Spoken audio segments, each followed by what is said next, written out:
My parents gave me up for adoption because they were still in high school when they had me. 24 years later, I found them. My mom had me when she was just 14, and I, 24M, was given up for adoption. Yeah, I know, crazy right? My parents told me about her growing up, and I still have the letter she wrote me, asking if they could give it to me when they deemed fit. It's crazy reading it sometimes and knowing it was a literal child who wrote it, saying she's sorry she couldn't be my mom but hopes I'm happy. She was open to having contact, but we moved for my dad's job when I was 11, and then it seemed impossible to find her. But luckily, I did. She's working at this small restaurant, and I keep going, but she doesn't know it's me. We talk sometimes, and she seems like a nice lady. Sometimes when she says something like, "Do you want a refill, honey?" or uses another term like that, I want to tell her, and let her know that I'm right here. I don't know why it makes me nervous. We talk sometimes, and she seems really genuine. If it's not super busy, she's more open to talking about random stuff. I literally drive 2 hours to come eat at this place just to see her. And it's like she knows me already because I'm there once or twice a week for the past 3 months, so she always says hi with a big smile. But man, if only she knew. Update 1. Well, I did it. I told her, and yeah, it was pretty heavy. My heart was beating super fast the entire time. I waited for her to finish her shift and until they were done closing up the restaurant. After she finished closing up, she saw me waiting in the parking lot. We waved and said hi to each other, but then I told her there was something serious that she needed to know. First, I apologized for keeping it from her for so long. She didn't react until I actually pulled out her letter. Then she started bawling from there, screaming and crying at the same time, and I didn't even have to finish the whole "I'm your son" speech. She just saw it and knew. It was crazy. The next thing I know, she's hugging me instantly, but then she pulled back and asked if it's okay to hug me. Of course it is, and we're just there hugging and crying in the parking lot. It hit her hard.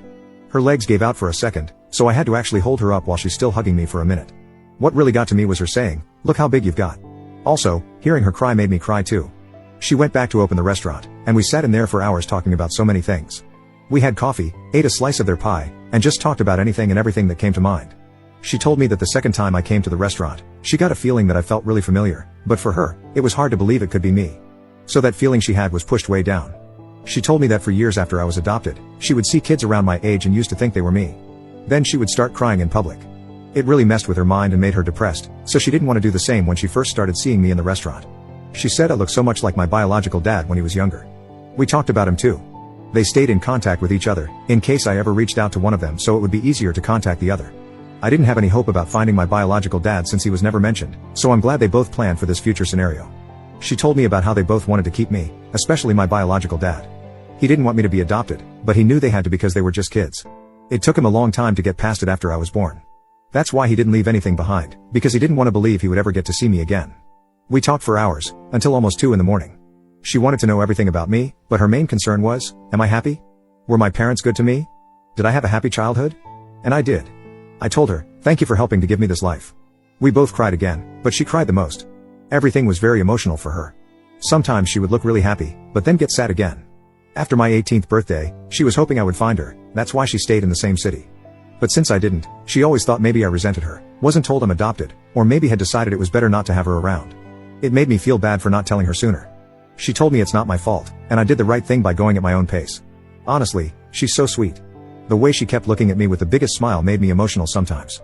It makes you think, how can someone who's been a total stranger your whole life look at you with so much love? It's wild. We learned so much about each other.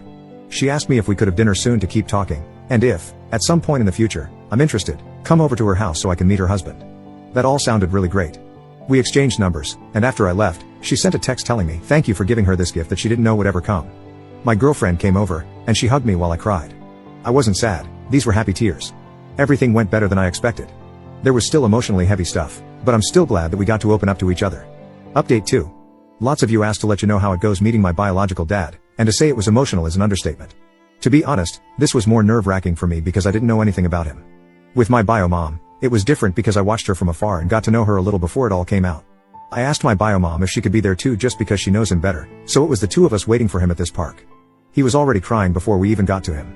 This guy is strong too, so he pulled me in for the biggest bear hug, and we were both crying.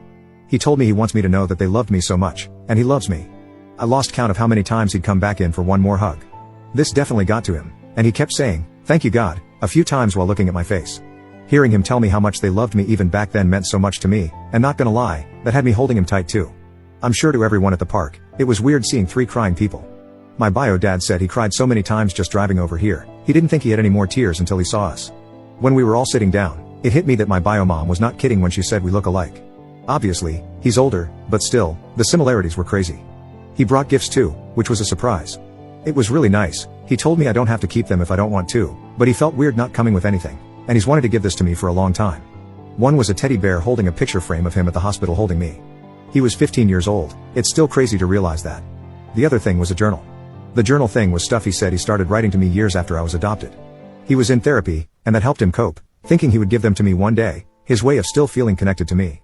I haven't read everything yet, but some of the pages were his thoughts and as if he was talking directly to me. How he felt when they found out she was pregnant, then the adoption, everything going on in his mind when he first got to hold me as a baby. I didn't even know he was at the hospital too. It was not what I was expecting. It really got me. I read some more of what he wrote last night that really got me crying. I'm sad to think how much this affected them emotionally for years. Also, I think it's pretty sweet he wanted to write this for me.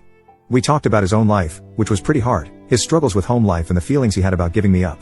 Then he wanted to know everything about me, basically with the same questions my bio mom had.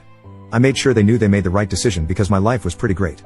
He looked like he wanted to cry when he knew that because that's all they hoped for, and it was something he always wondered about for years. My bio mom left a bit after we were more comfortable so we could talk more in private once it didn't feel too awkward between us. From there he told me stories about how he met my bio mom. Sometimes he'd point out stuff he noticed about me that reminds him of her or me and him having similar likes. My bio dad was really open about sharing everything. Like he really was getting ready for this meeting. He hoped it would happen and prayed every day to see me again because he had so many things he wanted to tell me. Overall, a really good first meeting. I'm glad how it went. He's open to the idea of meeting my parents. After I told them about all this because they definitely want to meet my bio parents again if I'm comfortable with that, obviously if my bio parents are too. Let's see when that happens. I don't know how it's gonna feel for me. They've met each other before I was even born, but I never had them in the same place, so that'll be interesting. Me and my parents met up yesterday to have breakfast so I could tell them everything. My mom was so happy about how it went. She actually cried too when I was telling them about both their reactions. My dad was proud because he knew how hard it was in the months after finding my bio mom and not really wanting to make contact yet. I'm really happy to have their support because it's hard not to feel guilty about wanting to know more about my bio parents. They gave me a really good life, so for a while, it felt like maybe to them I was showing that it wasn't good enough for me and I'd rather have my bio parents. But they told me many times they want me to do this for myself, and they know how much I love them. And I really do. Finding them and meeting them was hard, but it was so worth it to me. And seeing their reactions made it feel even more worth it. I still can't believe it sometimes.